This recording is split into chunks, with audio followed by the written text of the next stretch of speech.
বাঙালিদের number 1 choice Bengali matrimony. আপনার মেয়ের স্বভাব চরিত্র কেমন সেটাও তো জানা দরকার। আর এত অনাচার পাড়ার মধ্যে তো চলতে দেওয়া যায় না। কি আজে বাজে কথা বলছেন আপনারা? আমার মেয়ের সম্পর্কে এই ধরনের কথা বলার সাহস আপনারা কোথা থেকে পাচ্ছেন? দেখুন কাকিমা, আমার ক্যারেক্টার সার্টিফিকেট আমি আপনাকে দিতে যাব না। আর তাছাড়া আমি তো এক মিনিট, ওনাদের বড্ড বেশি কৌতূহল। আপনাদের কৌতূহল মিটিয়ে কান খুলে শুনে নিন। দিশার ছেলে গুবলাইয়ের বাবা আমি, বিমান ব্যানার্জি। আর হ্যাঁ, by profession I am a lawyer. বাংলায় বলবো উকিল। আমার রেকর্ড চেক করে দেখতেই পারেন, আজ পর্যন্ত একটা কেসও হারিনি। আশা করি আপনাদের সমস্ত প্রশ্নের উত্তর ক্লিয়ার হয়ে গেছে।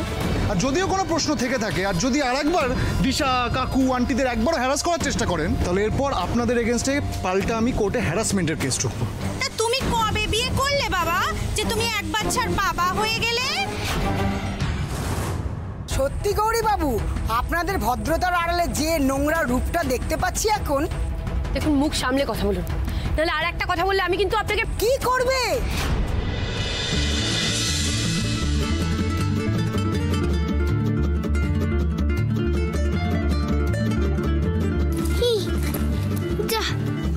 সিটটা কেটে গেল। এবার আমি এই টিফিন বক্সটা কিসে করে নিয়ে বেরোবো? আইডিয়া, মায়ের আলমারিতে কোনো ব্যাগ আছে কিনা দেখি।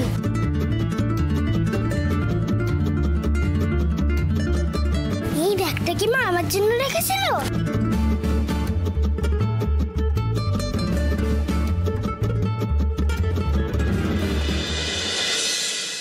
ঠাকুরমশাই, এটা সাগ্নিক আর সৌম্যর, আর এইটা আমার আরেক ছেলে রনিতের। দিদি বলছি, আমিও না একটু মিষ্টি এনেছিলাম, আপনি যদি কিছু না মনে করেন তাহলে আমি কি আপনাদের এখানে একটু পুজো দিতে পারি? ওমা, এতে জিজ্ঞেস করার কি আছে, নিশ্চয়ই পুজো দেবেন।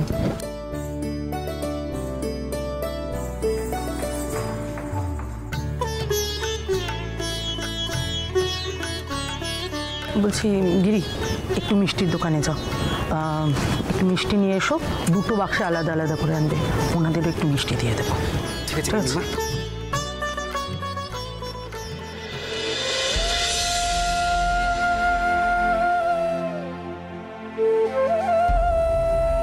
মা, এটা আমার অ্যাড শুটের সেকেন্ড পেমেন্ট এসেছে। যেমন প্রত্যেকবার তুমি হলুদটা ছুঁয়ে দাও, এবারও ছুঁয়ে দাও না প্লিজ।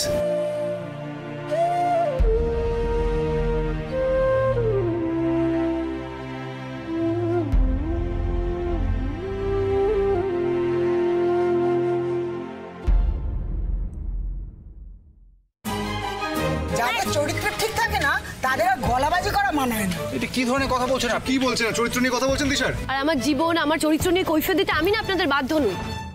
নে, হলুদ ছুঁয়ে দিয়েছি, রেখে মালতী, এবার ফল আর মিষ্টি প্রসাদগুলো সবাইকে দিয়ে দাও।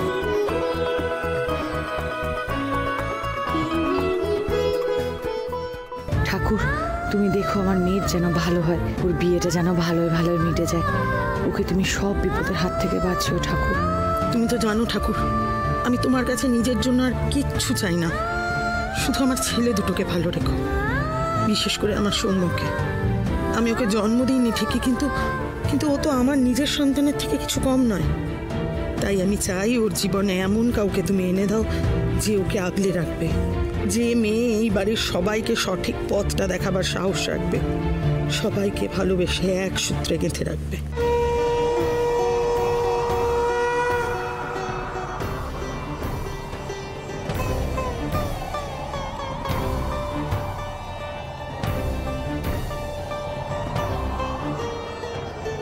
হাতটা দাও বাবা।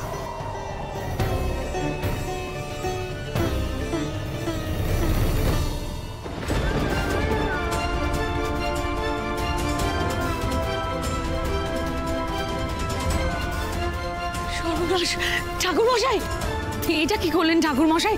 ওই ধাগাটা তো আমার জামাই বিমানের জন্য ছিল, আপনি ওর হাতে পরিয়ে দিলেন। কিন্তু ওই থালাতেই তো এই কাগজটা ছিল মা। ও আসলে আসলে কি হয়েছে বলুন তো, এই থালার কাগজটা উড়ে এদিকে চলে এসছে। এই যে এটা একটু গন্ডগোল হয়ে গেছে ওখানে। আচ্ছা আচ্ছা ঠিক আছে ঠিক আছে, কোনো ব্যাপার নয়, আমি খুলে দিচ্ছি, চেঞ্জ করে নিলেই তো হলো। না, খুলো না। পুজোর ধাগা এইভাবে খুলে দিতে নেই বাবা, আর তুমি খুলে দিলেও অন্য কেউ এই ধাগা পড়তে পারবে না। কিন্তু তাহলে আমি তো বিভানকে ধাগা পরাতে পারবো না। সবটাই আসলে ঈশ্বরের মহিমা মা, তুমি আর কি করবে বলো, যা হয়েছে মেনে নাও।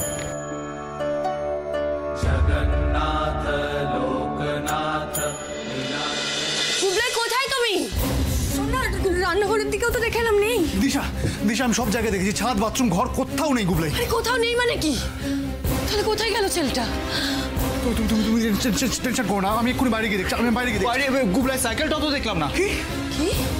এই তো এসআরকের বাড়ির কাছে প্রায় এসে গেছি, সামনের বাদিকটা নিলেই আমি পৌঁছে যাবো। ছেলেটা সাইকেল নিয়ে বেরিয়ে গেল, তবে একা। কত দেরি হয়ে গেল, ওদিকে তো পুজো মনে হয় শুরু হয়ে গেছে। আমাকে তাড়াতাড়ি পৌঁছতেই হবে, পুজোর শেষটুকু যেন দেখতে পাই।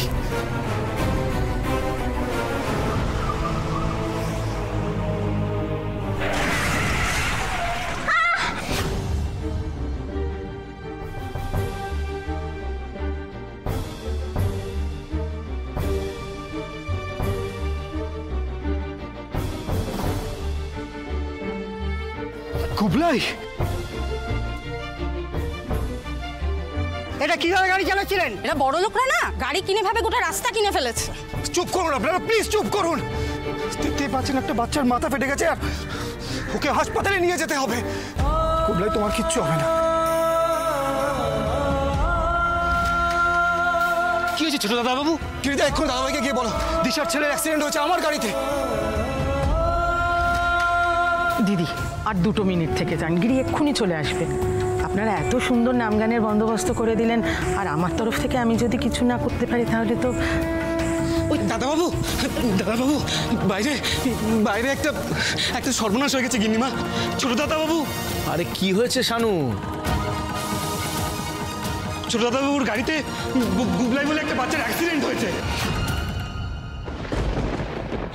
আপনাকে এক্ষুনি যেতে বললো ওখানে।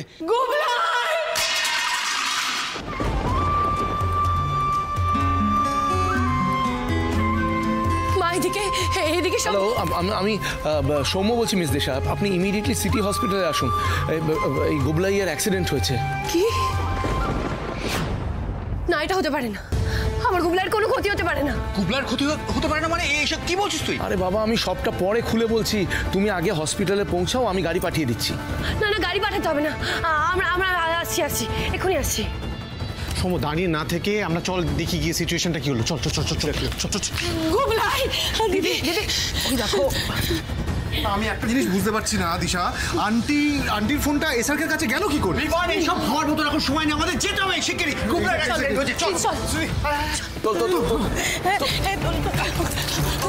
এই আস্তে মাথাটা বাঁচা। মিস্টার শালান আসুন। এই আমিও যাবো তোদের সঙ্গে। না, তোদের যেতে হবে না, তুই মাকে নিয়ে বাড়ি যা আর সাইকেলটাও নিয়ে যা। ঠিক আছে, আমি হসপিটালে গিয়ে দেখছি, তোদের জানাচ্ছি কি হচ্ছে। ঠিক আছে, চল চল।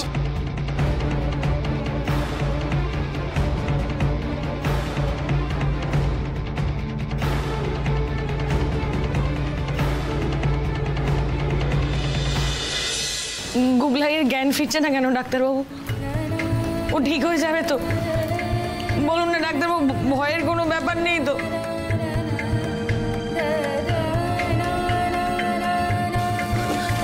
গুবলাই গুবলাই আন্টি, গুবলাই কি হয়েছে তোর? গুবলাই চোখ খোল না। ওর রুমালটা তো রক্তে করে ভিজে গেছে, ওর এই অবস্থা হলো কি করে মৃণাল? কি রে, কথা বলছিস না কেন? আসলে ও শক পেয়েছে, তাই অজ্ঞান হয়ে গেছে। সুস্থ হয়ে যাবে, চিন্তা করবেন না। ডক্টর, বলছিলাম যে আপনি চিকিৎসার ইমিডিয়েট ব্যবস্থা করুন, কোনো ত্রুটি রাখবেন না প্লিজ। যা টাকা লাগে আমি দেব। হ্যাঁ, ডোন্ট ওয়ারি। যেভাবে ডাক্তারের সাথে গুজুর করছে, মনে হচ্ছে তো অ্যাক্সিডেন্টের গাড়িতেই হয়েছে। আর যদি সত্যি সেটা হয়ে থাকে তাহলে তোর কোটিপতি হওয়া কেউ আটকাতে পারবে না এবার বিমান। ইয়েস। দেখি আন্টি, দেখি দেখি, আপনি শুনুন। কি ব্যাপার ডক্টর, পেশেন্টকে এখন এখানে ফেলে রেখেছেন কেন? এত বড় একটা অ্যাক্সিডেন্ট হয়েছে, এত ব্লাড লস হয়ে গেল, তাও ট্রিটমেন্ট শুরু করেননি? কিরকম ম্যানেজমেন্ট আপনাদের হসপিটালের? দেরি আমি নয়, আপনারা করছেন। আঘাতটা কিন্তু গুরুতর, হ্যাঁ, যে কোনো মুহূর্তে ক্রিটিক্যাল কন্ডিশন হতে পারে। প্লিজ আমাকে ইমিডিয়েটলি ওর ট্রিটমেন্টটা শুরু করতে দিন। ফর্মালিটি যা আছে সেগুলো কমপ্লিট করুন। সিস্টার, তাড়াতাড়ি ওকে এমার্জেন্সিতে নিয়ে যাও আর সিটি স্ক্যানের ব্যবস্থা করো ফার্স্ট। দেখে আপনারা এক্ষুনি ফর্মটা ফিল আপ করে জমা দিন। আমাকে দাও, আমি করে দিচ্ছি। বিভান, আমি না তাড়াহুড়ো করে চলে এসেছি তো, বেশি টাকা নিয়ে আসতে পারিনি, আর কার্ডটাও বাড়িতে ফেলে এসেছি। তুই যদি একটু পেমেন্টটা করে দিস, আমি বাড়ি গিয়ে তোকে দিয়ে দেবো। হ্যাঁ আঙ্কেল, আমি বলছিলাম যে আপনারা প্লিজ চিন্তা করবেন না, টাকা পয়সা নিয়ে একেবারে টেনশন করবেন না, যা দরকার লাগবে আমি দিয়ে দেবো, প্লিজ। এক্সকিউজ মি, আপনাদের বিল। এক মিনিট, এসব টাকার গরম নিজের বাড়িতে গিয়ে দেখাবেন। গুবলাইয়ের জন্য আপনার চ্যারিটি আমাদের চাই না। গুবলাই আমার সন্তান, টাকাটা আমি দেবো। আমাদের কারোর আপনার উপকারের প্রয়োজন নেই। ক্লিয়ার? ওহো, এটা উপকারের প্রশ্ন নয়। আমি কি মনে করেন নিজেকে আপনি? সবসময় টাকা দিয়ে নিজের দোষ ঢাকবেন, কিন্তু এবার পারবেন না মিস্টার এসারকে। এবার নিজের ভুলের দায় নিতে আপনাকে আমি বাধ্য করব। দেখুন, এই মুহূর্তে আমি শুধু একটা বাচ্চার ট্রিটমেন্ট নিয়ে ভাবছিলাম। দায়ভারটা কার বেশি, কার কম, কার কি ক্ষতি হয়েছে, কার হয়নি, সেটা নিয়ে তর্ক করার এখন সময় না। কিন্তু সেটা যদি আপনার প্রায়োরিটি হয় তাহলে ভাবুন। এনিওয়ে, যখন আমার টাকাটা দেওয়া আপনার পছন্দ নয়, ইউ গো হেড, আপনি টাকাটা দিন।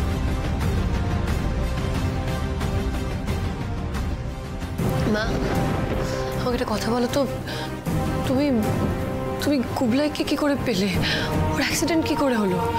তুমি তো ওই আরতি কাকিমার সাথে গান গাইতে গেছিলে, তাহলে গুবলাইয়ের খোঁজটা পেলে কোথায়? আমি তো আসলে জানতামই না দিশা যে আরো দিদি আমাকে কর্মকার বাড়িতে নিয়ে যাচ্ছে গান করাতে। আমি কিচ্ছু জানতাম না।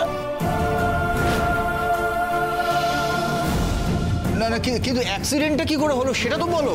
অ্যাক্সিডেন্টটা আমার গাড়িতেই হয়েছে।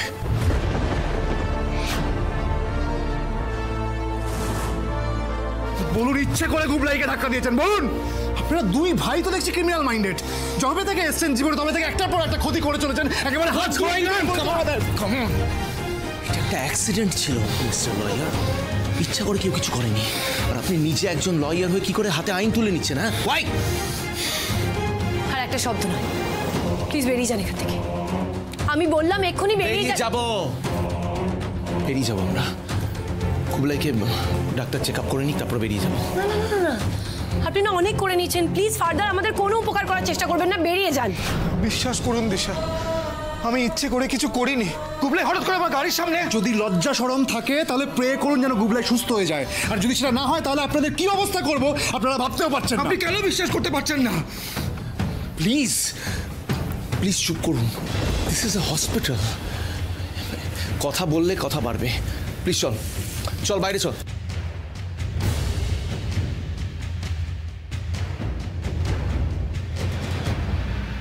আমাকে সত্যি করে বলতো, অ্যাক্সিডেন্টটা কি করে হলো? বিশ্বাস কর দাদা ভাই, আমি সত্যি বুঝতে পারিনি। বাড়ি ফেরার জন্য আমি তাড়াতাড়ি গাড়ি চালাচ্ছিলাম, কিন্তু আমার গাড়িতে এতটা স্পিড ছিল না দাদা ভাই। বাড়ির কাছে আমি পৌঁছে গেছিলাম, কিন্তু হঠাৎ গুবলাই আমার গাড়ির সামনে চলে এলো। আর আমি চেষ্টা করেও ঠিক সময় গাড়িটা থামাতে পারলাম না দাদা ভাই।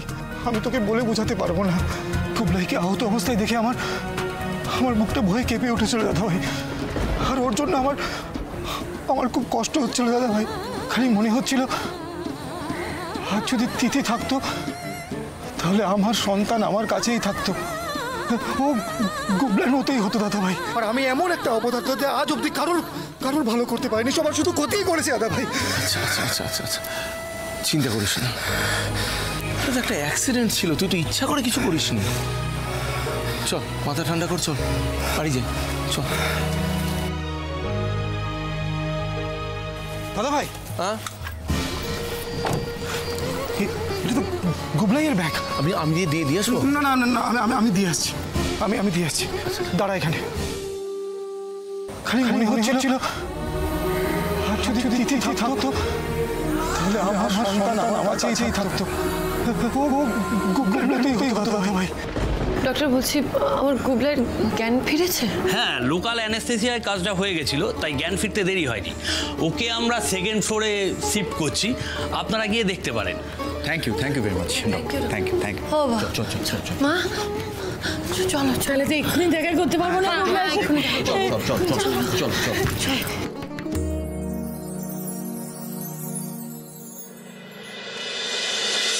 ডক্টর, গুবলাই কেমন আছে এখন? ভালো আছে, এক্ষুনি পেশেন্টের বাড়ির লোককে বললাম। 4টে স্টিচ পড়েছে, জ্ঞান ফিরেছে। সেকেন্ড ফ্লোরে কেবিনে ওকে দেওয়া হয়েছে, আপনি দেখা করে আসতে পারেন। আচ্ছা।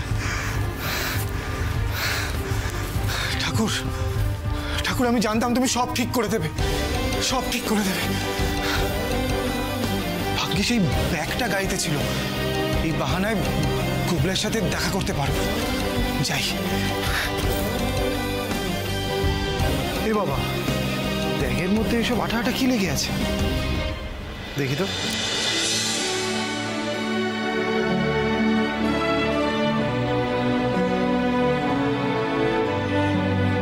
এ বাবা,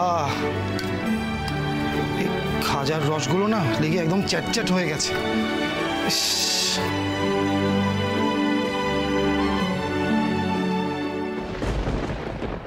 কেন মাকে এভাবে কষ্ট দিস বলতো? কত বড় একটা অ্যাক্সিডেন্ট হয়ে গেল, না বলে কোথায় চলে যাচ্ছিলি? কেঁদো না মা, দেখো আমি তো একদম ঠিক আছি। কিন্তু সোনা, বড়দের না জানি এভাবে একা একা রাস্তায় বেরোতে নেই। তোমার কি এমন দরকার পড়লো যে তুমি একা একা এভাবে সাইকেল নিয়ে অত দূর চলে গেলে?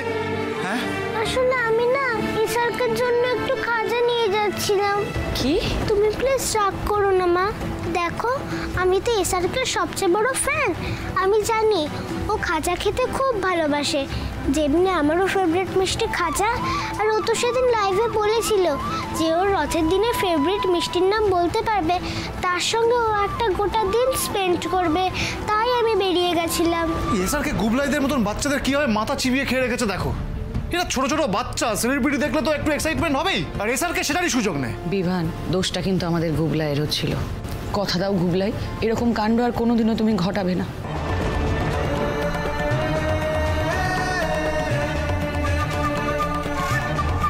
তিথি আর তিশার ছবি।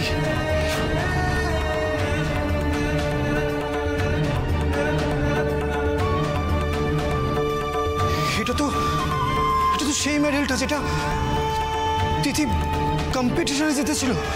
এটা এখানে কি করছে?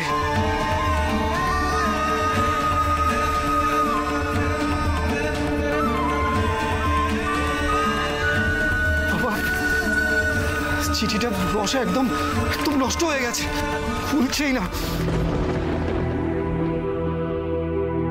গুবলাইয়ের ব্যাগে এগুলো এলো কি করে? তিশার সাথে তিথির ছবি, তাহলে কি তিথি তিশার দিদি? কিন্তু তিথি তো আমাকে ওর ফ্যামিলির ব্যাপারে কিছুই বলেনি। যখনই আমি ওকে জিজ্ঞেস করেছি, ও বললো যে পরে আলাপ করিয়ে দেবে। আমার আন্দাজ যদি ঠিক হয়, না, আমাকে এক্ষুনি তিশাকে জিজ্ঞেস করতে হবে। একমাত্র ওই বলতে পারবে আমার আর তিথির সন্তান কোথায় আছে। সত্যিটা একমাত্র ওই বলতে পারবে। না, আমি আর কখনো এমন কাজ করব না। আচ্ছা মা, আমাকে তো এখানে এসআরকের ভাই আঙ্কেল নিয়ে এসেছে, তাই না? ওকে একবার ডাকো না, নিশ্চয়ই এসআরকেও এসেছে সাথে। ওকেও ডাকো প্লিজ। ওরা সবাই চলে গেছে। গুবলাই, আসতে পারি? হে আঙ্কেল, এসো। এসআরকে কোথায়? দাদা আসলে বেরিয়ে যান, বেরোন। এখানে এলেন কার পারমিশন আপনি? আমি তিশাকে ব্যাগটা দিতে এসেছিলাম, এই ব্যাগটা গাড়িতে ছিল।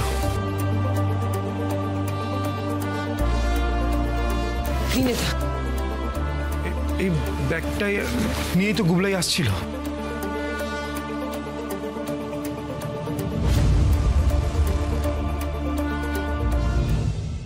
সরি আঙ্কেল, তোমার কোনো দোষ নেই, আমি বোকার মতন ফার্স্ট সাইকেল চালিয়ে যাচ্ছিলাম, তোমার গাড়িটা দেখতেই পাইনি, তাই তো দুম করে ধাক্কা লেগে গেল।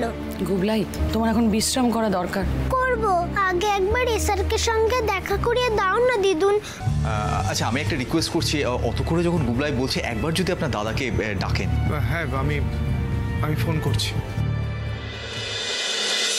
এই জন্য অ্যাক্সিডেন্টটা হলো, বুঝলে? তাই তোমার ভাইকে কিন্তু একদম বকবে না, কেমন? ওকে, ঠিক আছে চ্যাম্প, আমি বকবো না, প্রমিস। গুড। মা, এবার এসআরকে খাজাটা দিয়ে দাও না, ব্যাগেই তো আছে।